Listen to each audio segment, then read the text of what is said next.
Assalamualaikum warahmatullahi wabarakatuh.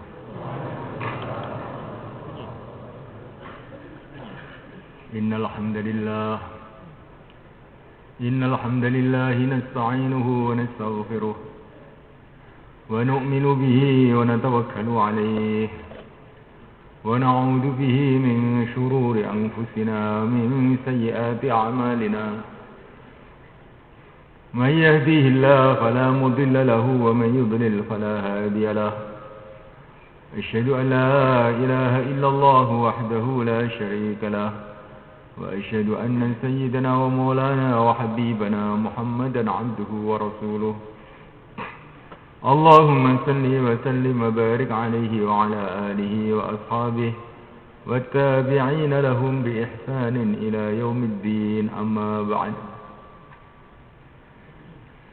فقد قال تعالى في كتابه الكريم إن الذين قالوا ربنا الله ثم استقاموا تتنزل عليهم الملائكة ألا تخافوا ولا تحزنوا وأبشروا بالجنة التي كنتم توعدون نحن أولياؤكم في الحياة الدنيا وفي الآخرة ولكم فيها ما تشتهي أنفسكم ولكم فيها ما تدعون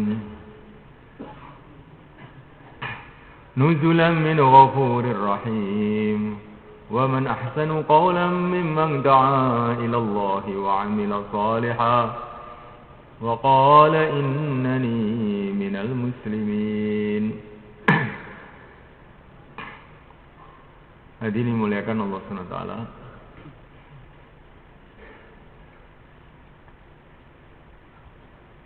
Kita duduk di sini ini adalah untuk sama-sama usaha.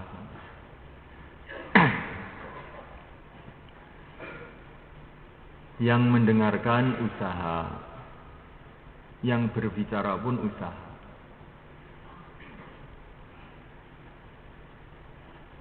Usaha bagaimana sifat-sifat dalam kita ini menjadi sifat-sifat yang dicintai oleh Allah SWT.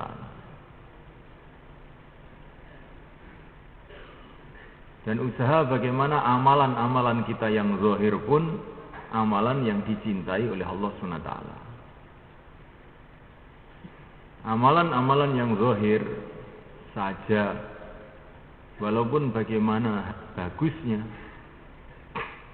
belum cukup untuk mendatangkan ridha Allah Subhanahu wa taala.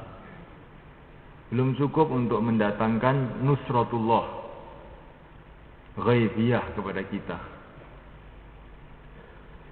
Tetapi amalan yang zahir, yang baik, yang dibarengi dengan sifat dalam yang baik, inilah yang akan mendatangkan nusratullah, yang akan mendatangkan pertolongan Allah yang gaib kepada kita, yang akan mendatangkan ridha Allah SWT kepada kita. Kita sholat, para sahabat juga dulu sholat. Tetapi semulaikan Allah Ta'ala, sholatnya para sahabat 2 rakaat telah mendatangkan keajaiban-keajaiban, telah mendatangkan nusrah ghaibiyah. Kenapa semulaikan Allah Ta'ala? Karena para sahabat itu punya sifat-sifat dalam yang dicintai oleh Allah. Sehingga sholat 2 rakaatnya ini nilainya sangat tinggi di sisi Allah SWT. Ada orang sholat tetapi sifat dalamnya ini tidak bagus, maka sholatnya tidak mendatangkan ridha Allah.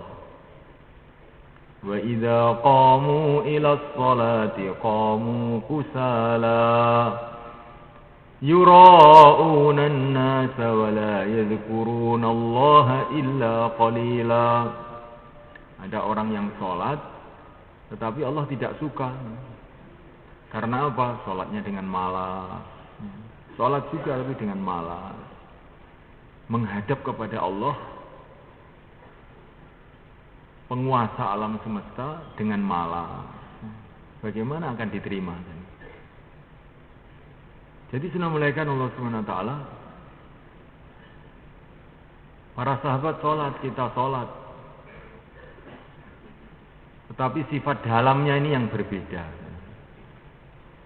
Maka kita ini, dalam majelis kita ini, usaha bagaimana sifat-sifat dalam kita ini berubah. Para sahabat dakwah, kita pun dakwah.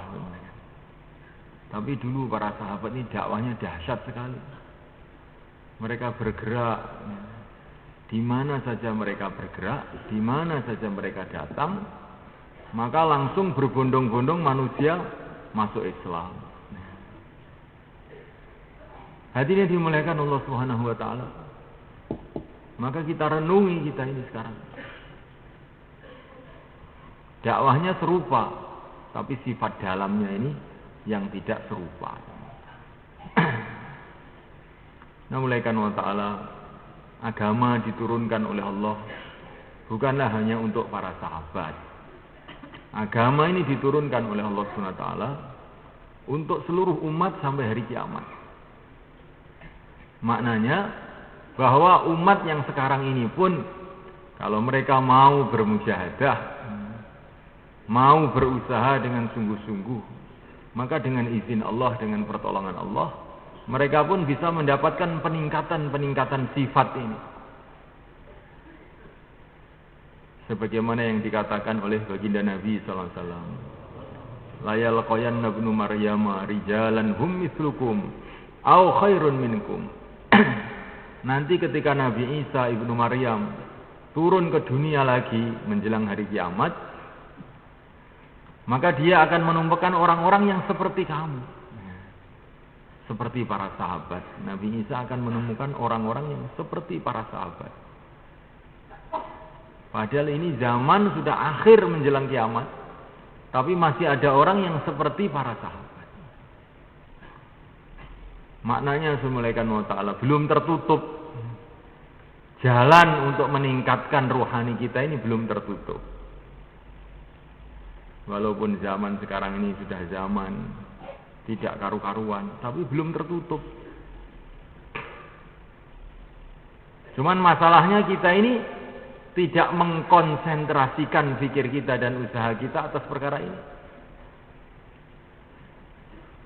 Karena sudah menjadi sunatullah yang Allah berikan kepada manusia itu adalah apa yang mereka pikirkan, yang mereka usahakan, yang mereka mau bersusah payah untuknya, itulah yang akan diberikan oleh Allah. Hari ini manusia sibuk dengan bangunan-bangunan, siang dan malam mikir bangunan-bangunan. Sekolah mengenai bangunan-bangunan. Maka Allah Subhanahu wa taala buka khazanah bangunan kepada umat ini. Sehingga di mana-mana bangun, di mana-mana bangun, di mana-mana bangun. Sekarang umat malaikat Allah Ta'ala berpikir siang dan malam, memeras otak, memeras keringat untuk teknologi. Maka Allah SWT membuka khazanah teknologi kepada umat ini. Sehingga mereka menemukan keajaiban-keajaiban teknologi. Nah, mulaikan Allah Subhanahu wa Ta'ala. Tapi kalau kita renungi semulaikan Allah Ta'ala, semua yang dipikirkan umat ini semuanya, kebanyakannya itu yang dipikirkan itu adalah perkara-perkara yang zahir ini, perkara-perkara yang di luar manusia ini, perkara-perkara yang di luar rohani manusia ini. Sedangkan rohani manusia itu sendiri tidak terpikirkan lagi. Maka rohaninya tambah merosot, tambah merosot, tambah merosot, tambah merosot, walaupun bangunannya tambah indah, tambah indah, tambah indah. Ya, dulu para sahabat radhiyallahu ta'ala ajma'in, maka mereka ini konsentrasi memikirkan peningkatan rohani mereka. Maka akhirnya rohaninya meningkat. Nah, mulaikan Allah Ta'ala sehingga sholat 2 rakaat menyelesaikan masalah-masalah. Sehingga doa-doa yang pendek pun telah mendatangkan nusrah ghaibiyah. Bagaimana Ala Ibnul Hadrami ketika beliau mau pergi ke Bahrain. Di depannya lautan, tidak ada kapal, tidak ada peralatan. Maka beliau mengatakan kepada teman-temannya, kepada pasukannya, seberang saja ini lautan, katanya. Sambil beliau mengucapkan, Ya Aliyu ya Azim, Ya Halimu ya Alim, Ya Aliyu ya Azim, Ya Halimu ya Alim. Maka Ali bin Hadrami radhiyallahu ta'ala anhu telah sampai ke Bahrain, jalan kaki di atas lautan. Jadi Bismillahirrahmanirrahim Allah Ta'ala, mereka sudah mujahadah untuk meningkatkan rohani mereka, sehingga kekuatan doa mereka ini menakjubkan sekali. Karena mereka itu yang dipikirkan mereka siang dan malam. Sekarang orang memikirkan bukan mau berdoa, mau membangun jembatan. Dan sekarang Saudi telah membangun jembatan dari Saudi ke Bahrain memang. Sekarang sudah dibangun tuh jembatan. Dulu Ali bin Hadrami pergi ke Bahrain tanpa jembatan. Dengan doa saja. Ya Aliyu ya Azim, Ya Halimu ya Alim. Sudah jalan sampai sana. Jadi apa yang Allah berikan kepada manusia itu, apa yang manusia itu memikirkan, mau bermujahadah dalam urusan itu, bersusah payah urusan itu, maka Allah akan berikan khazanahnya dalam bidang itu. Namuliakan Allah Subhanahu wa taala. Maka Maulana Umar rahimahullah beliau mengatakan, para nabi, para rasul yang diusahakan itu bagaimana memperbaiki rohani manusia, itu intinya. Sedangkan usaha-usaha selain para nabi, para rasul, itu yang dipikirkan adalah jasmaninya manusia atau benda-benda yang di luar manusia, bangunan, jalan, saluran air, ya. Itu yang dipikirkan siang dan malam oleh mereka. Tapi para nabi, para rasul alaihi salatu wassalam dan pengikut-pengikutnya, konsentrasinya yang dipikirkan siang malam adalah bagaimana meningkatkan rohani manusia ini. Kalau rohani manusia sudah baik, kemudian Allah ridho kepada manusia ini, maka seluruh masalah selesai. Seluruh masalah selesai. Karena Allah sudah ridho kepada manusia, seluruh masalah selesai. Walaupun tidak ada fasilitas-fasilitas yang zahir. Sebaliknya Subhanahu wa ta'ala, walaupun seluruh fasilitas yang zahir ini ada, kalau Allah Subhanahu wa ta'ala sudah marah kepada makhluk yang namanya manusia ini, maka tidak ada gunanya fasilitas yang zahir ini.